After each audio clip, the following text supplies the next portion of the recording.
گرفت سے مواخذے سے ڈرتے بھی رہتے ہیں. وعباد الرحمن الذین یمشون علی الارض ہونا وَإِذَا خَاطَبَهُمُ الْجَاهِلُونَ قَالُوا سَلَامًا وَالَّذِينَ يَبِيتُونَ لِرَبِّهِمْ سُجَّدًا وَقِيَامًا وَالَّذِينَ يَقُولُونَ رَبَّنَا اصْرِفْ عَنَّا عَذَابَ جَهَنَّمَ إِنَّ عَذَابَهَا كَانَ غَرَامًا إِنَّهَا سَاءَتْ مُسْتَقَرًّا وَمُقَامًا. اللہ رب العالمین اپنے بندوں کے صفات بیان کر رہے ہیں. عباد الرحمن کون ہے؟ صحیح معنوں میں اللہ کے سچے بندے کون ہیں؟ جب زمین پر چلتے ہیں تو اکڑتے ہوئے نہیں چلتے، عاجزی اور انکساری کے ساتھ چلتے ہیں، اور جب بے علم لوگوں سے ملتے ہیں تو وہ الجھتے نہیں ہیں، یعنی بے فائدہ ان سے مباحثہ نہیں کرتے، سلام متارکہ کر کے ان سے رخصت ہو جاتے ہیں، علیحدگی اختیار کر لیتے. اور ساتھ ہی ساتھ اللہ صفات بیان کر رہا ہے یہ اپنے رب کے سامنے سجدے اور قیام کرتے ہوئے راتیں گزارتے ہیں، یعنی نوافل کا اہتمام کرتے ہیں، تہجد پڑھتے ہیں، صرف فرائض نہیں نوافل کا بھی اہتمام کرتے ہیں. لیکن آگے کہتے ہیں ربنا اصرف عنا عذاب جہنم، کیا ہے رب تو ہم سے عذاب جہنم کو دور کر، دور رکھ، کیونکہ جہنم کا عذاب یہ چمٹ جانے والا ہے، رہنے اور ٹھہرنے کے اعتبار سے بدترین جگہ. یہ آیت بتاتی ہے کہ عباد الرحمن وہ ہے جو ایک طرف اللہ کی عبادت کرتے ہیں تو دوسری طرف یہ ڈرتے ہیں کہ کہیں کسی کوتاہی اور غلطی کی وجہ سے ہم اللہ کے گرفت میں نہ آ جائیں.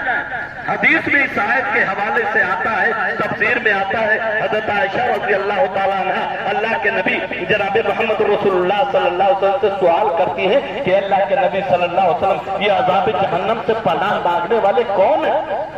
وہ لوگ ہیں جو چوری کرتے ہیں، وہ لوگ ہیں جو شراب پیتے ہیں.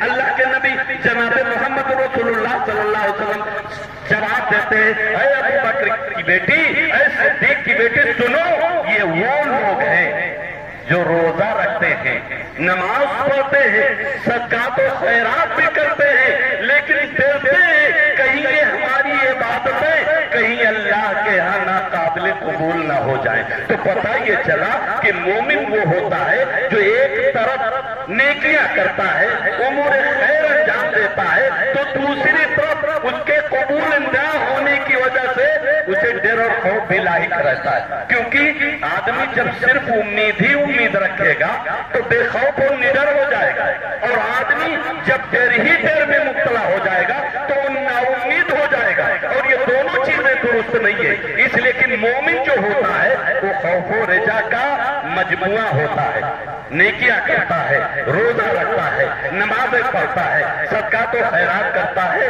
تو اجر و ثواب کی امید بھی رکھتا ہے، لیکن ساتھ ہی ساتھ ڈرتا ہے کہیں ریا کی نظر تو نہیں ہو گئی، کوئی ایسا سبب تو نہیں پیدا ہو گیا جس کی وجہ سے ہماری یہ عبادت ناقابل قبول ہو گئی. تو مومن کے اندر دونوں صفتیں ہونی چاہیے کہ ایک طرف امید بھی ہو تو دوسری طرف ڈر اور خوف بھی ہو.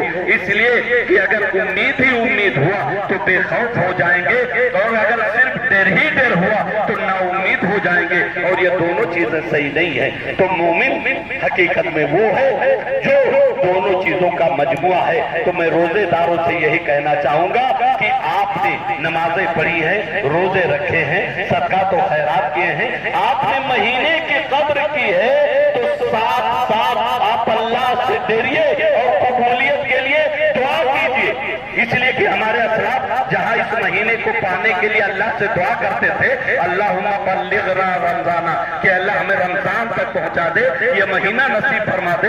وہیں جب یہ ایام گزر جاتے تھے تو عبادتوں کے قبولیت کے لیے اللہ سے دعا کرتے تھے. تو ہم اور آپ کو ہم نے پورے کر لیے ہیں الحمدللہ. اس پر ہمیں امید ہونی چاہیے کہ اللہ ہمیں یہ اعمال ہمارے لیے ذریعے نجات بنائے گا، لیکن ساتھ ہی ساتھ ڈریے اس لیے کہ ہم اپنی عبادتوں پر غرور و گھمنڈ میں مبتلا نہ ہو جائیں، بلکہ اللہ کا شکر ادا کریں. اللہ نے یہ آسانی پیدا کر دی تھی تو ہم نے دن کا مکمل حصہ گزار دیا، ورنہ آج سے آپ خود اندازہ کریں گے ابھی گھر پہنچیں گے اتنا وقت ہو گیا کچھ کھایا پیا نہیں، لاؤ پیاس بڑی لگی ہے، بھوک کا احساس بہت زیادہ ہے، لیکن آپ جب روزے سے رہتے تھے تو کچھ احساس نہیں ہوتا تھا. کیوں نہیں احساس ہوتا تھا؟ اس لیے کہ اللہ کی مدد شامل حال تھی. یرید اللہ بکم اليسر ولا یرید بکم العسر. اللہ تمہارے ساتھ آسانی کرنا چاہتا ہے، تمہیں تنگی میں مبتلا نہیں کرنا چاہتا ہے، پریشانی میں نہیں مبتلا کرنا چاہتا. کیوں؟ لتکملوا العدۃ، تاکہ تم گنتی کو مکمل کر لو، روزہ مکمل ہو جائے. اور اللہ ایسا کیوں کیا؟ تاکہ تم اللہ کا شکر ادا کرو. پتہ یہ چلا کہ اللہ چاہتا ہے کہ بندہ میرا شکر گزار رہے. اسی لیے آپ قرآن پڑھتے ہوں گے، قرآن کے متعدد آیتوں کے اندر متعدد نعمتوں کے تذکرے کے بعد اللہ نے یہی فرمایا ہے لعلکم تشکرون، تاکہ تم شکر بجا لو. اللہ نے یہ دن بنایا، رات بنائی، یہ آکسیجن کی شکل میں آپ کو ہوائیں دے رہا ہے، ساری ضروریات کی چیزیں سہولیات آپ کو دے رکھی ہے. کیوں دے رکھا ہے؟ لعلکم تشکرون، تاکہ تم شکر بجا لو. تو اللہ رب العالمین نے یہ کام جو بہت مشکل تھا ہمارے اور آپ کے لیے آسان بنا دیا. مقصد یہ ہے کہ وہ اپنی شکر گزاری چاہتا ہے تو ہم اور آپ شکر گزار بندہ بنے. اس لیے کہ اگر شکر گزاری کریں گے تو فائدہ آپ کا ہوگا. وَمَنْ شَكَرَ لِنَفْسِهِ وَمَنْ يَشْكُرُ لِنَفْسِهِ، جو شکر کرتا ہے وہ اپنے لیے کرتا ہے. آپ کا فائدہ، اس میں اللہ کا کوئی فائدہ نہیں ہے. البتہ ناشکری کرو گے تو پھر اس کا انجام آپ کو بھگتنا پڑے گا. اللہ نے خود کہا وَإِذْ تَعَذَّنَ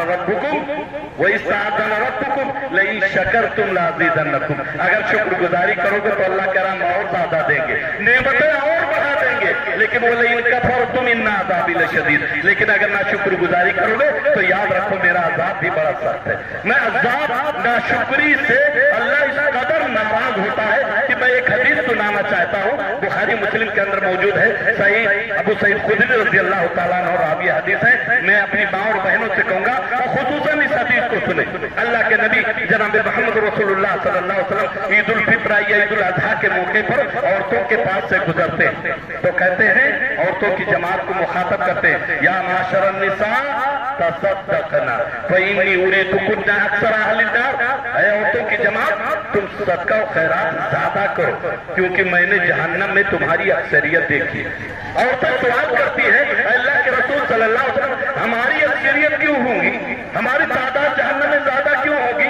اللہ کے نبی صلی اللہ علیہ وسلم فرماتے ہیں تکثرن اللعن وتکثرن العشیر، اس لیے کہ تم لعن طعن زیادہ کرتی ہو، ناشکری زیادہ کرتی ہو. یہ سبب ہے جہنم میں جانے کا. بخاری کے اندر روایت موجود ہے، ابن عباس رضی اللہ تعالیٰ عنہ راوی حدیث ہے، وہ بیان کرتے ہیں اللہ کے نبی صلی اللہ علیہ وسلم نے کہا کہ میں نے جہنم میں دیکھا تو اکثریت عورتوں کی تھی، ان عورتوں کی جو ناشکری کرتی. پوچھا گیا کس کی؟ اللہ کی ناشکری کرتی. کہا نہیں، یا پھر شوہروں کی ناشکری کرتی. اور ناشکری کی انتہا بیان کی اللہ کے نبی جناب محمد رسول اللہ صلی اللہ علیہ وسلم کہ مرد اگر ساری زندگی ضروریات ہی نہیں فرمائشوں کی تکمیل کرتا رہے، فرمائشوں کی تکمیل کرتا رہے، اگر ایک فرمائش پوری نہیں ہوئی تو سارے کیے کرائے کاموں پر یہ پانی پھیر دیتی ہے. نبی کا لفظ موجود ہے ما رأیت منکا خیرا قط. یہ عورت کہتی ہے میں نے آج تک تجھ سے کوئی خیر دیکھی ہی نہیں. کب آپ نے میری مانگ پوری کی ہے؟ جو بھی میں نے فرمائش کی چاہت ظاہر کی آپ نے اس کو دیا نہیں. جبکہ بہت ساری چیزیں شوہر قربان کر دیتا ہے بیوی کے نام پر، والدین کو چھوڑ کے ان کی ضرورت تک پوری نہیں کرتا، لیکن بیوی کی خواہشوں کی تکمیل کے باوجود ایک خواہش پوری نہیں ہوئی، ساری خواہشوں پر پانی پھیر دیا. یہ عورت کا انجام ہے. اللہ کے نبی صلی اللہ علیہ وسلم ایک روایت کے اندر اور فرماتے ہیں لا ينظر اللہ تبارک و تعالی الی امرأة لا تشکر لزوجها وهي لا تستغنی عنه. اللہ کے نبی جناب محمد رسول اللہ صلی اللہ علیہ وسلم فرماتے ہیں کہ ناشکر گزار بیوی کی طرف اللہ نظر رحمت سے نہیں دیکھے گا. آپ اندازہ کیجئے یہ حدیث جو میں نے بیان کیا، اس میں جب ایک خاتون اپنے خامند کی ناشکری کرتی ہے تو اللہ ناراض ہو جاتا ہے، اس کی طرف نظر رحمت نہیں کرتا اور اسے جہنم میں ڈال دیتا ہے. تو آپ اندازہ کیجئے اگر ہم اور آپ اس معبود حقیقی کا ناشکری کریں تو کیا انجام ہوگا. اللہ نے آپ کو تندرستی دی، طاقت دی، صحت و عافیت میں رکھا، لیکن آپ نے روزہ نہیں رکھا، یہ ناشکری ہے. اللہ نے آپ کو مال دیا، مال کا آپ نے صحیح استعمال نہیں کیا، یہ ناشکری ہے.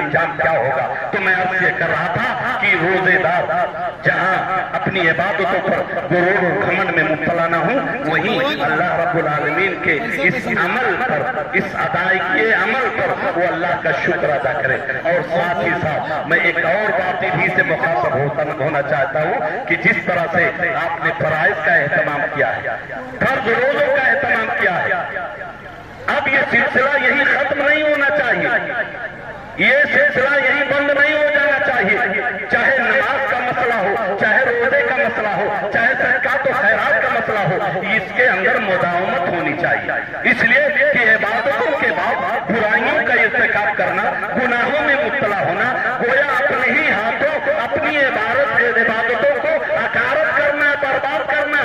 تو آپ نے نیکیاں جو کمائی ہیں، جو عبادتیں کی ہیں، اس میں تسلسل ہونا چاہیے. اللہ تعالیٰ نے اپنے حبیب جناب محمد رسول اللہ صلی اللہ علیہ وسلم کو حکم دیا، عبادت میری کب تک کرتے رہو؟ جب تک تم زندہ رہو. فسبح بحمد ربک وکن من الساجدین واعبد ربک حتی یاتیک الیقین. عبادت کب تک کرتے رہیے؟ جب تک کہ آپ کو موت نہ آ جائے. پتہ یہ چلا کہ عبادت میں تسلسل ہونا چاہیے، مداومت ہونا چاہیے. اگر آپ نے یہ مہینہ شکر گزاری میں گزار دیا، اللہ کی عبادت میں گزار دیا، اور اس کے بعد اگر آپ اس سے لا تعلقی کر رہے ہیں تو گویا نہ کرنے کی طرح ہے. تو مداومت ہونی چاہیے. اللہ کے نبی جناب محمد رسول اللہ صلی اللہ علیہ وسلم اس عمل کو زیادہ پسند کرتے تھے. وہ عمل نبی کو زیادہ محبوب تھا جو عمل کرنے والا عمل کرنے پر مداومت کرتا تھا. حضرت عائشہ رضی اللہ تعالیٰ عنہ کہتی ہے، کان احب الدین الیہ ما دوام علیہ صاحبہ. عمل کرنے والا جب مداومت کرتا تھا تو دین کے اس عمل کو اللہ کے نبی جناب محمد رسول اللہ صلی اللہ علیہ وسلم پسند کرتے تھے. تو جو رب آپ کا رمضان کا ہے، وہی رب دوسرے مہینوں کا بھی ہے، وہی رب دوسرے مہینوں کا بھی ہے. اس مہینے میں ہم نیکیاں کمانا چاہتے تھے، اس رب کو راضی و خوش کرنا چاہتے تھے. وہ راضی و خوش تبھی ہوگا جب بعد میں بھی آپ اس کا خیال رکھیں گے. اس لیے کہ یہ تربیت کا مہینہ تھا، یہ ٹریننگ تھا، یہ مشق تھا. اس کے مطابق آپ کو زندگی گزارنی ہوگی. آپ نفلی روزوں کا اہتمام، اسی لیے اللہ کے نبی صلی اللہ علیہ وسلم نے کہا جب رمضان کے روزے آپ نے مکمل کر لیے تو شوال کے 6 روزوں کا اہتمام کرو. یہ روزہ نفل ہے. پتہ یہ چلا کہ فرائض کے ساتھ ساتھ نفل کا اہتمام ضروری ہے. اور یہ بھی ہم پر اللہ کا احسان ہے، اللہ کا احسان ہے. کل قیامت کے دن جب ہمارے فرائض کا محاسبہ ہوگا، تولا جائے گا، اگر اس میں نیکی کم ہوگی تو اللہ اسی نفل کے ذریعے آپ کی اس کمی کو پوری کر دے گا. ابو داؤد کے اندر روایت موجود ہے، اللہ کے نبی صلی اللہ علیہ وسلم فرماتے ہیں قیامت کے دن جب فرائض کا حساب لیا جائے گا، فرائض میں کمی آ جائے گی تو اللہ فرشتوں سے کہے گا میرے بندے کے نامے اعمال کو دیکھو، پھر سے دیکھو، غور کرو، اس میں نفلی عبادت تو نہیں ہے. اگر نفلی عبادت ہوگی تو اللہ اس نفل کے ذریعے فرض کی کمی کو پورا کر دے گا. اسی لیے اللہ کے نبی صلی اللہ علیہ وسلم نے فرمایا من صام رمضان، جس نے رمضان کے روزے رکھ لیے، جس نے رمضان کے روزے رکھ لیے اور اس کے بعد اس کے لیے کیا کرنا ہے، من صام رمضان ثم اتبعہ ستا من شوال، پھر اس کے بعد شوال کے 6 روزوں کا اہتمام کیا، کان کصیام الدہر، تو گویا وہ پورے سال روزے سے رہا. یہ نفلی روزہ اشارہ ہے کہ یہ مہینہ گزر گیا تو اب آپ نفل روزے کا بھی اہتمام کرتے رہیے. سوموار کو، جمعرات کو روزہ رکھا کیجیے، 1 تاریخ 2 تاریخ 3 تاریخ کو روزے کا اہتمام کیجیے، 15 16 17 کو اہتمام کیجیے، 27 28 29 کو روزے کا اہتمام کرتے رہیے. نفل کا آپ اہتمام کرتے رہیے، چاہے وہ نفل نماز ہو، چاہے وہ نفل روزہ ہو، چاہے وہ نفل صدقات و خیرات ہو، ان کا ہم اور آپ کو لحاظ رکھنا ہوگا اور ضروری ہے. اور ساتھ ہی ساتھ میں ان لوگوں سے کہنا چاہتا ہوں جنہوں نے بے توجہی کی، اس مہینے کو یوں ہی گزار دیا، روزے کا اہتمام نہیں کیا، روزے کا اہتمام نہیں کیا، قرآن نہیں پڑھا، مال تھا، صدقات و خیرات نہیں کیا، اسے آج اللہ کے حضور سچی توبہ کرنا چاہیے. سچی توبہ تو اللہ اس کی بھی قبول کر لیتا ہے جو مشرک ہو، جو گناہ پر گناہ کرتا ہو، جو قتل و غارت گری کی انتہا تک پہنچ گیا ہو، جو بدکاری کی انتہا تک پہنچ جائے. اگر خوش کرنے کی کوشش کرنے لگے تو اللہ اس کی بھی توبہ قبول کر لیتا ہے. لیکن اگر ایک مسلمان جو اللہ کی وحدانیت کا اقرار کرتا ہو، رسول کو راضی اور خوش کرنے کی کوشش کرتا ہو، اگر یہ توبہ کر لے تو یقیناً اللہ اس کی بھی توبہ کو قبول فرمائے. لیکن توبہ توبت نصوحہ ہو، آپ کو معصیت چھوڑنی ہوگی، آپ کو وہ گناہ کا کام ترک کرنا ہوگا، آپ کو اس پر ندامت اور شرمندگی کا اظہار کرنا ہوگا، عزم مصمم کرنا ہوگا کہ اللہ ہم نے یہ مہینہ یوں ہی گزار دیا، لیکن اب اگر زندگی باقی رہی، رمضان کا مہینہ ملا تو ہم اس کی قدر کریں گے. یہ مال پھر تو نے دیا تو ہم اس کا صحیح استعمال کریں گے. یہ صحت و تندرستی مجھے ملی تو شکرانے کے طور پر جو بھی عبادتیں ہیں میں ان میں بڑھ چڑھ کر حصہ لوں گا. یہی اللہ رب العالمین نے سورہ زمر کی اس آیت کے اندر فرمایا، قل یا عبادی الذین اسرفوا لا علی انفسہم لا تقنطوا من رحمت اللہ. اے نبی پاک صلی اللہ علیہ وسلم کہہ دیجئے اے میرے بندو جنہوں نے اپنے نفسوں پر زیادتی کی ہے، گناہ پر گناہ کیا ہے، تو لا تقنطوا من رحمت اللہ، اللہ کی رحمت سے مایوس نہ ہو، اللہ کی رحمت سے نا امید نہ ہو. انہو وہ غفور الرحیم، وہ بخشنے والا ہے، وہ غفور ہے، رحیم ہے، یغفر الذنوب جميعا، وہ تمام گناہ کو معاف کر دیتا ہے. تو میں یہ کہوں گا کہ جنہوں نے اس مہینے کی قدر نہیں کی ہے ان کو چاہیے کہ اللہ کے حضور توبہ کریں اور توبت نصوحہ کریں، عزم مصمم کر لیں، معصیت کو ترک کرنے، ندامت اور شرمندگی کا اظہار کریں کہ آئندہ یہ غلطی مجھ سے نہیں ہوگی. اور ساتھ ہی ساتھ میں اب یہ آخر میں چلتے چلتے سبھی لوگوں سے یہ کہنا چاہوں گا کہ آپ کو اپنی عبادتوں پہ غرور نہ ہو، آپ اللہ کا شکر گزار بندہ بنے اور ساتھ ہی ساتھ اپنے عبادتوں سے رشتے کو مضبوط رکھیں. آپ کا یہ تسلسل، آپ کا یہ عمل ہمیشہ ہی ہونی چاہیے. اور جو لوگ اللہ کو ناراض کیے ہوئے تھے انہوں نے اس مہینے کی قدر نہیں کی، اللہ کے حضور توبہ کریں، استغفار کریں. آئیے اللہ رب العالمین سے دعا کرتے ہیں. الحمدللہ رب العالمین الرحمن الرحیم مالک یوم الدین ایاک نعبد و ایاک نستعین اہدنا الصراط المستقیم صراط الذین انعمت علیہم غیر المغضوب علیہم ولا الضالین. اللہم صل علی محمد وعلی آل محمد کما صلیت علی ابراہیم وعلی آل ابراہیم انک حمید مجید. اللہم بارک علی محمد وعلی آل محمد کما بارکت علی ابراہیم وعلی آل ابراہیم انک حمید مجید.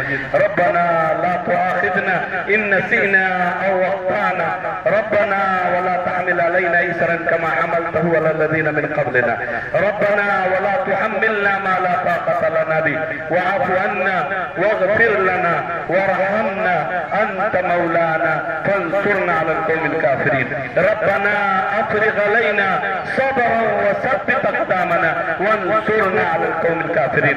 ربنا أفرغ علينا صبرا وثبت أقدامنا وانصرنا على القوم الكافرين. ربنا لا تزغ قلوبنا بعد إذ هديتنا وهب لنا من لدنك رحمة. ربنا لا تزغ قلوبنا بعد إذ هديتنا وهب لنا من لدنك رحمة.